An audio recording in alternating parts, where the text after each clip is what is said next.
Hi friends, I just want to welcome you to the Soul Clarity community. Yeah, that's what we're calling this. This is the Soul Clarity community. You guys could have been anywhere in the world and you decided to watch this YouTube video, which is very exciting because, each time I create a video, my intention is to make something more valuable for for whoever's watching. And I just think it's exciting. And this is a soul clarity movement where we're learning how to connect deeper with the clarity that resides within us.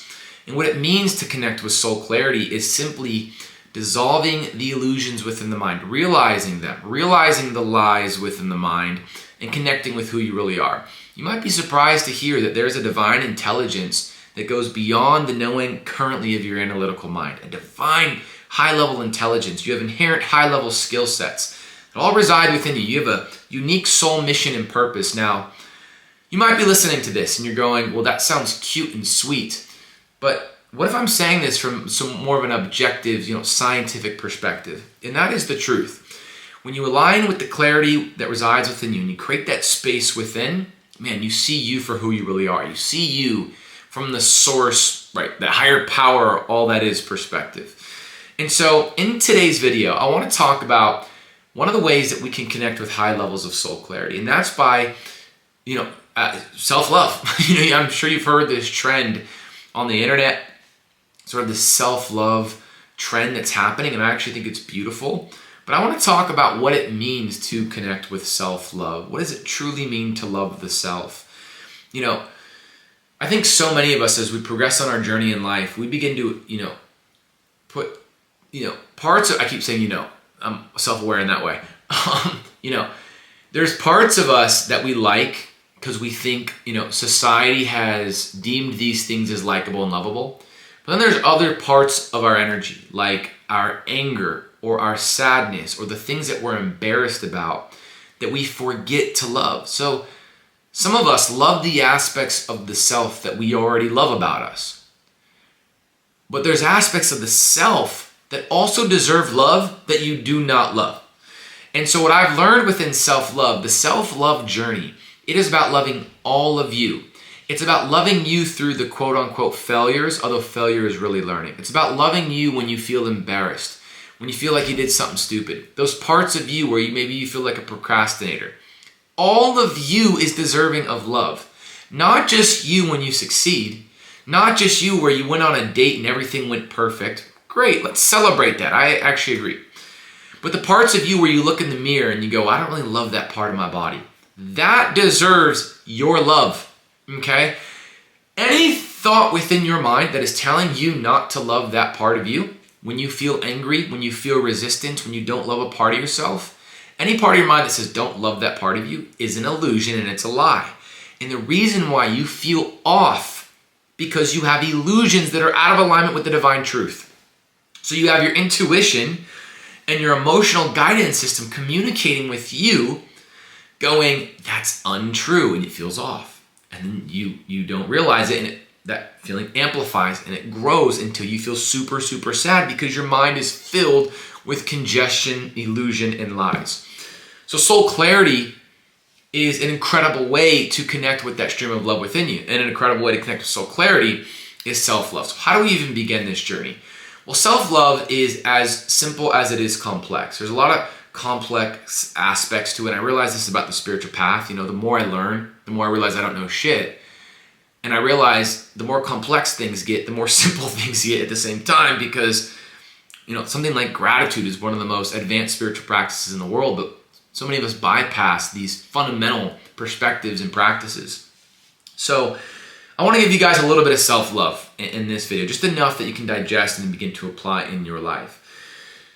One aspect of self-love is to put yourself first. And that's the thing I kind of want to focus on today.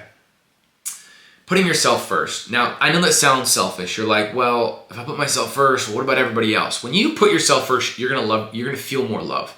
You're going to feel a desire to help others more when you put yourself first. So many people in the world, so many of us, I'm going to put myself in that category, even in conversation, are considering what someone else would want instead of their own. They don't realize they're not putting themselves first. I don't know if that sentence made sense, but you guys are following, so this is good. Self-love requires you to put yourself first, number one.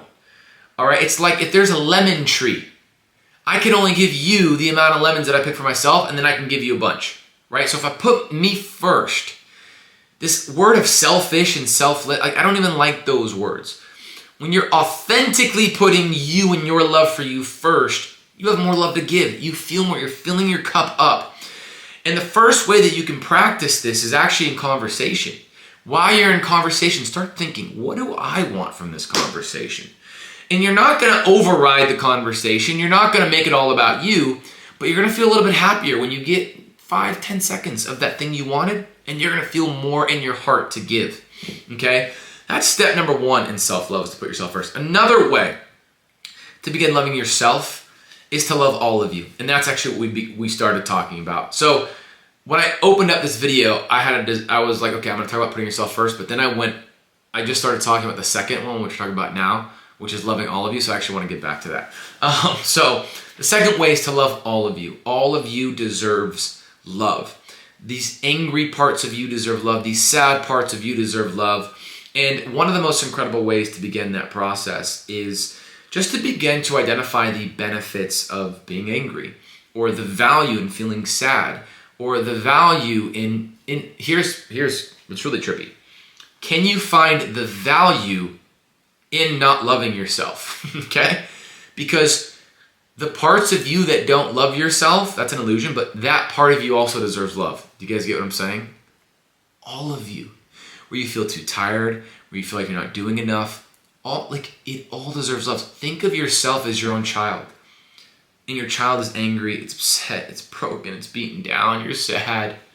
That part of you deserves high-level love, deserves your rest, deserves your attention, deserves your kindness, all of it. The part of you that feels judgmental towards others in the world, that part deserves love. So yes, it's beneficial to love the parts of you that you love about you. Okay, when you edit a photo of you and it looks perfect and you're like, oh, I love that. That's great. I'm happy you like that part of you. I would encourage you to keep liking that part of you. But the part of you that has no filter, and you don't like the way you look on camera, and you don't like whatever it is, also deserves love, and even you not loving you deserves love. And through this, we alleviate our resistance, because it's the resistance that causes us to attract more thoughts that are unloving. But the minute you give yourself permission to get this stuff out of your body, you alleviate your resistance. And now you've alleviated your resistance, you've raised your vibration, and you're attracting more thoughts that are a vibrational match to that higher vibration that are more loving. See, a lot of the time, we think we don't, all the time, you don't actually not love yourself. You think you don't love yourself. That's the issue here. So when you push against it and you're like, God, this is what I do. I'll have a moment of feeling like I don't love myself, and I'll judge myself for those thoughts, and it amplifies more of those thoughts. So now if I have some of those thoughts, I'll love myself through the process. Nikki, it's okay. You can have those thoughts. I love you. I know that's your inner child expressing themselves the only way they know how. It's okay. I love you. Right? I love you. I love you anyway. Do we need to rest? What is it, buddy? What is it? Talk to my physical body. Talk to my inner child. What is it? I love you. And I'm finding a way I can to let myself be. Sometimes I'm trying to let go of resistance, and in that I create more resistance. This is where this simple shit becomes confusing.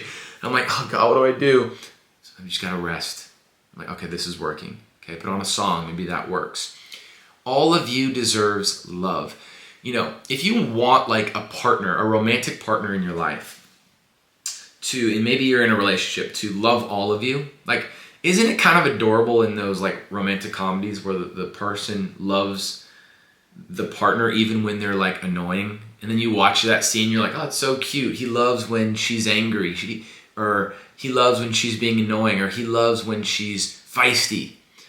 That's how we have to see ourselves. We have to romanticize it a bit. Like, I love my anger. Like, that anger is your lion or lioness that deserves love. Like, you don't judge a lioness for being grumpy and protecting her cubs. You're like, that's fucking awesome, right? You also deserve that kind of love, right? It can be hard out here. Life is challenging, okay? No one taught you how to fucking be perfect, all right? You deserve love at all costs. And what you'll realize is that imperfection is an illusion, and all of you all of those illusions of imperfections are an amalgamation of your perfection. It's a cool sentence, wasn't it? So anyway, self-love, this is just one aspect of self-love, and it's an incredible way to begin creating high levels of soul clarity in your life. This is the Soul Clarity Community. I want you guys to write in the comments, Soul Clarity Community. Just really like Soul Clarity Community.